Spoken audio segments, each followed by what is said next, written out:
Gary, you're sitting there quietly, sitting there kind of like in just like supreme comfort, I would suppose. The confidence of having dominated Guess The Handicaps throughout the season, really, but in the championship, you've been absolutely untouchable. As we go into week 3 of this, is it week 3 or week 4? Week 4. Anyway. We've got 5 games to pick from this week. As usual, I give the fixtures for the weekend. The lads taking turns to go first, pick what they think the handicap is going to be with the bookies, and whoever wins. We're going to start with the hurling qualifier, the much anticipated and predicted draw of Clare and Wexford. David Fitzgerald versus Brian Lohan, 7 probably at this stage. PJ as challenger. No, Joe, actually, you went first last week and it didn't work out. So I'm determined to get Gary off his perch here. Gary, you're going to go first here. Clare and Wexford in the qualifiers. Not sure what day this game is going to be on yet. It'll be either Saturday or Sunday next week. I wasn't expecting to go first, so I'm rattled here early on already. But yeah, look, Clare and Wexford, it feels like they play every about 3 weeks at this stage. Well, maybe they do, actually. But I don't know. This game is it's kind of hard to predict because Wexford were obviously like that game against Kilkenny last week was unbelievable. So they played well. Clare got a win and then kind of threatened to do the same against Tipperary, and we all know what happened in that game. So I think these teams are very well matched. It'd be interesting to see what way it goes. I actually, to be honest, I don't even really know who's going to be favoured here. I'm guessing it's probably going to be Clare. I think Clare at home, are they?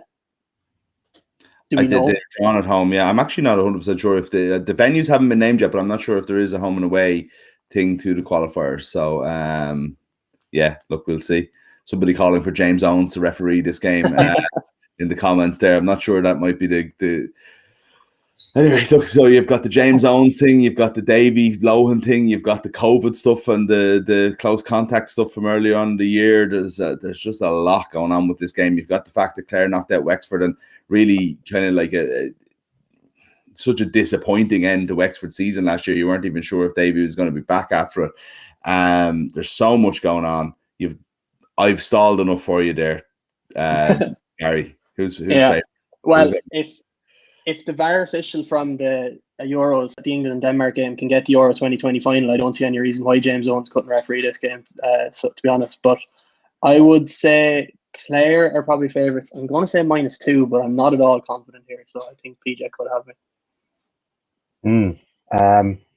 I'm glad Gary went Clare -2 because I go say Clare -1. It's quite an interesting game because there's 2 teams coming into this game feeling very kind of contrasting feelings, I would say, about their previous games. Whereas Wexford probably feel they left it behind them against Kilkenny, and like they had that numerical advantage in extra time when Owen Murphy was in end. And Clare would probably feel like they were robbed against Tipperary. I mean, that wouldn't be like Clare now. We don't know. We don't normally feel like we're robbed or aggrieved in any way. Even though we didn't get the bye, having won a match and they're in a worse position than Waterford. Sorry, I'm after going off on one there, PJ. But we wouldn't be the type of county to feel aggrieved now or robbed or anything.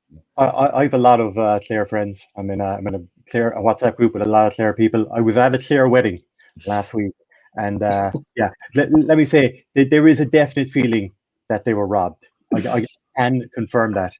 There was really kind of inevitability about this game. Like it was like a force drawing these 2 teams together. They were, like you said, they're all that documented kind of animosity between the 2 managers. Yeah, I think Clare -1. Yeah, you had it 5 minutes ago. Clare -1 it is. What a start it is.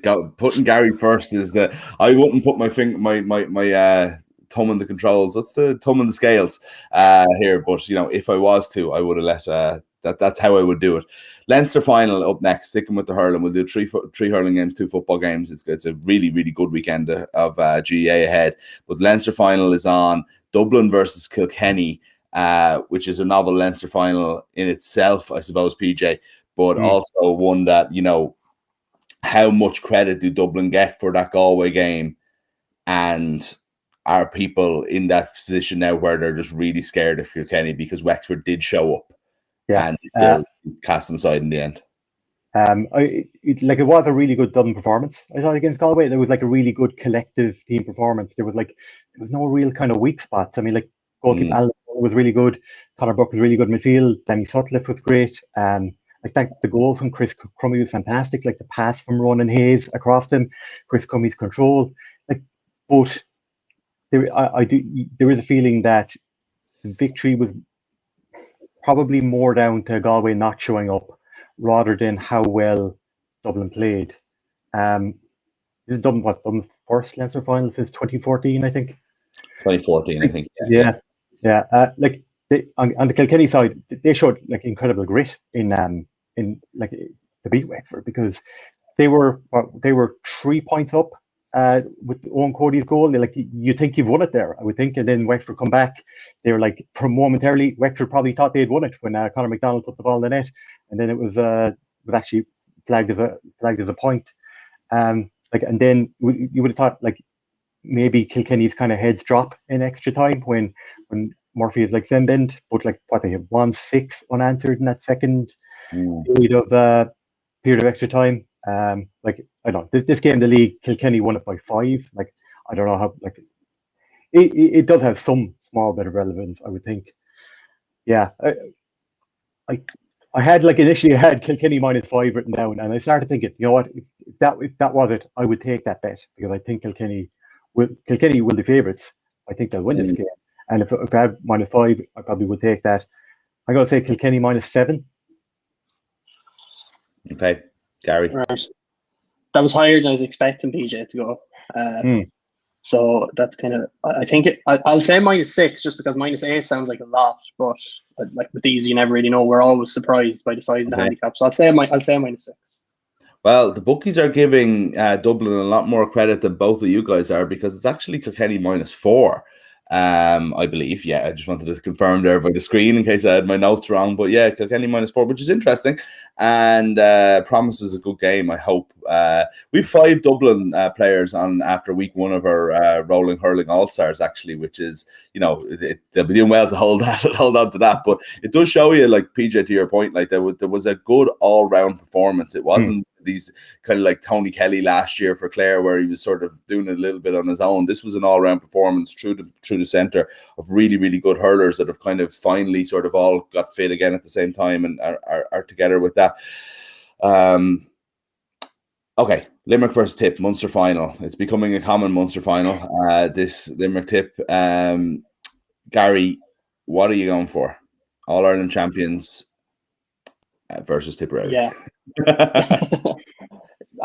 This should be a great game if it lives up to the bill. And obviously, sometimes at Limerick they can be clinical to the point of, you know, kind of sucking some of the joy out of the game. Hopefully that doesn't happen here. Obviously, they will be favourites against Tip. Like they kind of seem to have figured out their, like, little bit of a Munster hoodoo that they had there for a while. But I don't know how many points do you give them. Like, I think they will win. I think they will win reasonably comfortably in the end, without like being disrespectful to Tipperary at all. Obviously, I'm going to say Limerick -5. I think might be a good number in this. Like that game against Cork, that feels like a bit too much from Gary there. Like, it feels like a little bit high. So I'm going to undercut that once I've made a few points here. that 8 point win against Cork, like, they didn't play that well, but they hit like, but, you know, like they were still. You still came out of that game feeling like these are probably the All-Ireland champions. I mean, like they hit 20 wide, which is just like pretty standard for them now at this stage, because you kind of you have to recalibrate what is like a bad number of wides now when it comes to this Limerick team, because they have this kind of shoot on side policy. Yeah, saying to Shane McGrath last week, though, that like it's like Cork come out of it feeling great about things and feeling that they really played quite well, and Limerick were coming out of it thinking, geez, we never really showed up, and Limerick still won easily in the end, you know. And I know a few circumstances felt that way, but it does, I think, to your point, that just shows you the strength of their position at the moment, doesn't it? Yeah, they could be unbeatable. Yep. We've had the All-Ireland champions from this game in the last 2 years. I mean, like, Limerick won it last year. Tip lost it in 2019, but they're going to win the All-Ireland. So like this is for 3 in a row as well for Limerick, which shouldn't be sneezed at. I know, like we kind of aren't thinking too much along the lines of like, you know, provincial records and stuff like that. But the Munster Hurling Championship is a big one to win, and I don't have the records in front of me, but I can't say Limerick have won 3 in a row too many times in their history as well. So there could be a bit of pressure there. It's a good draw in the league, this one. So I don't know. I'll throw that in there while I consider. I go undercut by 1. I got to say Limerick -4. I would have gone minus. If I gone first, I would have gone Limerick -3. But because Gary went -5, I'm going to go Limerick -3. Well, there's no 2 points for accuracy this week, but you would have got it in the old days because it is Limerick -3, which means that we're 2-1. Is it? Am I right in saying? Yeah. 2-1 to Peter. Okay. Not on top of things today, lads. My quizmaster brain. I've nearly gave away the result with the facial expression a couple of times and everything here. I'm struggling. That's the hurling, right? Gary would be delighted to move on to the football and Westmeath. Yeah. No, we're not doing Westmeath and Kildare. Just Westmeath will look to hold on against Kildare and the John McDonough actually at the weekend. So I think they'll take a 1-point win in the football though at the weekend. I will win both of them. No bother. The double is coming this year. Westmeath, the McDonough final is the PGA versus Gary derby. Kerry versus Westmeath. There you go. And Kerry beaten by Meath, but they had nothing to play for, did they? Kerry only qualified for the final because Padraig Boyle hit a last-minute free. They only got into the final on goals scored, I think. Wow. Okay.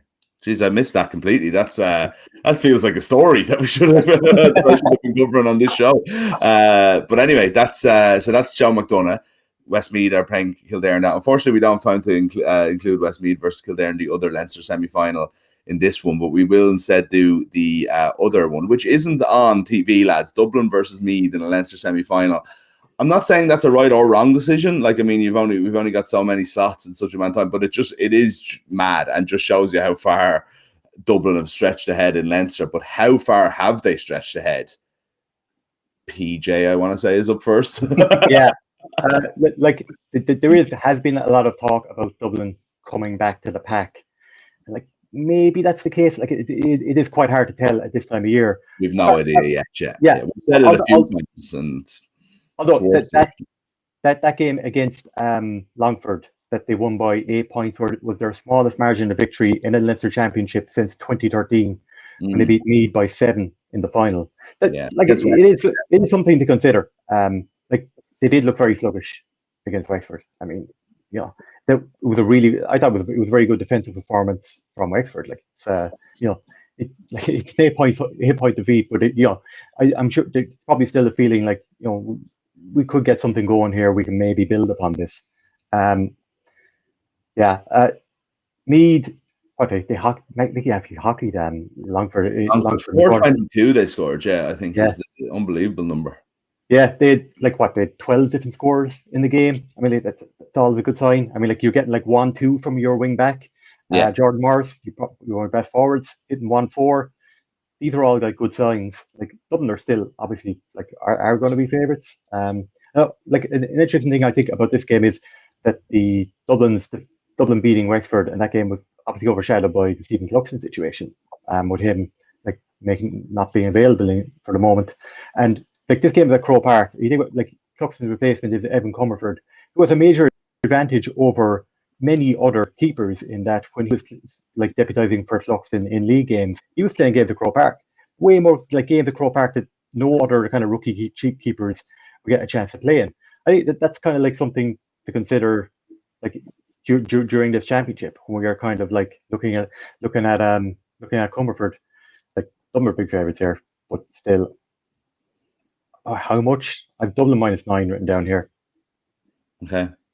Yeah, I Dublin are obviously favourites. So I'll let Gary give a chance to level this one up. Myself and PJ were both working that Sunday where Dublin were playing Wexford, and we were talking to each other on Slack, and we were saying -24 seems like a lot. If you're giving any team a 24-point head start, I'd probably back them. So I actually bumped it down to -20 and did back Wexford. And I was delighted by that in the end, so that came true. So I think the bookies are going to be a bit more sensible here. Well, obviously, it was never going to be quite that big, but I still think it could be double digits. So I think I'm going to go -10 for Dublin. What did you say again, PJ? -9. Okay, so it is -12. So it's a high one. They weren't being that sensible. I've had this feeling with Meath, I'd say 3 times over the last 5 years, where I felt like it could give them a game, and they just haven't. I think they scored 4 points in the Leinster final. Was it last year, 2 years ago? So hopefully we see a little bit more of a game this weekend. But it brings us to a showdown here, lads. It's 2-2. We've got 1 game to go. It is the Ulster semi-final between Donegal and Tyrone. What a game. No disrespect to Fermanagh to Monaghan, and this is exactly my point. Who are Monaghan? Armagh. But Donegal Tyrone is the marquee game, and it's the one that we're all looking forward to. 2 big wins at the weekend. How's this one going to go, PJ? It's me, is it? I think it's Gary first. It is Gary first. It is me. This is a big advantage here for Gary, I feel like. Yeah, is it though? I think it is. I think I kind of prefer to go second, because I think this is kind of a hard one to call. Like that Donegal, that game yesterday would have taken a massive amount out of them to try and come back and close that deficit. And now to play a week later is it's going to be a tough ask for them. Obviously, we don't know with Michael Murphy. He came on yesterday. He looked good. Will he have 70 minutes in him? You'd imagine probably not. There's only a week in the difference, and he still has to recover from his timing yesterday. Tyrone were comfortable against Cavan. I know some people were kind of saying, Cavan Championship could be different, but really they never really looked like losing that game, to be honest. Mac suspended though. Yeah, McNamee suspended, which obviously is a loss, but I still think Tyrone will be favourites, and I'm going to say Tyrone -1. Okay, PJ. Colin McShane back in scoring. There's a lot going on. I feel like that it was a very, very good weekend for kind of sizing up both of these teams ahead of their showdown. I know Donegal were very lucky to get out of it, but at the same time, now that they have been, I feel like we've had a really good primer for this game in the weekend just gone. Yeah, going to this weekend, I would have thought that Donegal were the real All-Ireland contenders in Ulster, where that maybe is kind of flipped now after their performance at the weekend, which wasn't really up to All-Ireland contender status. I thought. Go back. You mentioned Colin McShane there. 3 points off the bench. He looked really good. Darren McCurry as well got 10 points. He got 5 of them from play. There was 1 from a mark. Have we decided yet whether a mark is from play or not? That's or is it just like a mark and it's something else? Yeah, I think it is a kind of it's like freeze, marks, sidelines, and 45s are all in the same bracket, I would say. Yeah, if Tyrone get out of this, you would think that the combination of McShane and McCurry in the future could be a lethal one for them, because McShane in 2019, I thought he was fantastic. He was unplayable at times. I thought he was just you stand off him, he'll stick it over with the right or left. You kind of you get too close and he'll just kind of blow by you.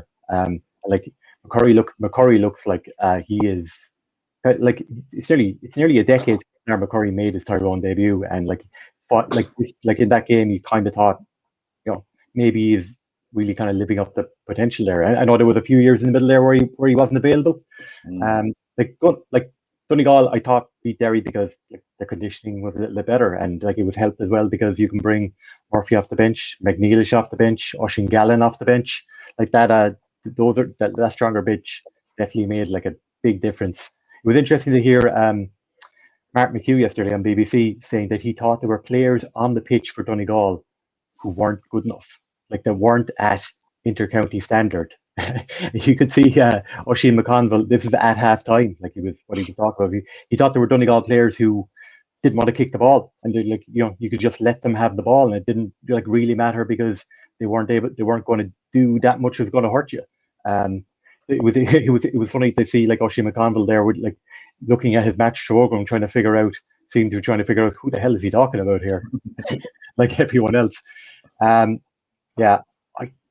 get the feeling Gary is probably right here. It probably is Tyrone -1. I just gonna. Which way are you gonna go? He's not right. I'll tell you that much. Oh. But which way are you gonna go? I'm sweating now. Yeah. Oh, that's throwing me there. That's throwing you. You were gonna have to go one way, one higher or lower anyway. Well, okay. Let's go Donegal -1 then. That puts the possibility of a draw in play, which I don't have a tiebreak for. But PJ was brave and he got it right. It is Donegal -1. Did I give that away somehow? I didn't. I often tell if somebody hasn't gotten exact, but Donegal -1 from the depths of hell, even though he had to lead. PJ rescues this and gets his first win at the championship. PJ, I think we're out of time, so I don't have time for a closing speech, but perhaps look, a glorious win. I mean, we've had big wins this weekend for Donegal. We had a big win for Italy there and some other sport, and but PJ Brown finally winning Guess The Handicaps, knocking Gary off his perch, possibly the greatest win of them all. So congratulations to you, Gary. Go back and regroup, think about it. Like, we've got some big games coming up, the Leinster final, the Munster football final. All those things are there for you next week, right? You can go and take it by the scruff of the neck, get this back. Thank you for everybody for listening and watching the show this week. We're back with you, of course, every Monday morning or every Monday afternoon at around 12 o'clock. So next week we'll have Shane McGrath back on, because we'll be talking about those hurling qualifiers and about the Leinster and the Munster final as well. And we'll have lots more besides as well. Stay tuned to Balls.ie all week for more great GAA content. And please subscribe to the channel. If you're watching on YouTube, please hit the subscribe button. And of course, if you're listening to the podcast, also do subscribe and leave us an out rating as well. Talk to you soon.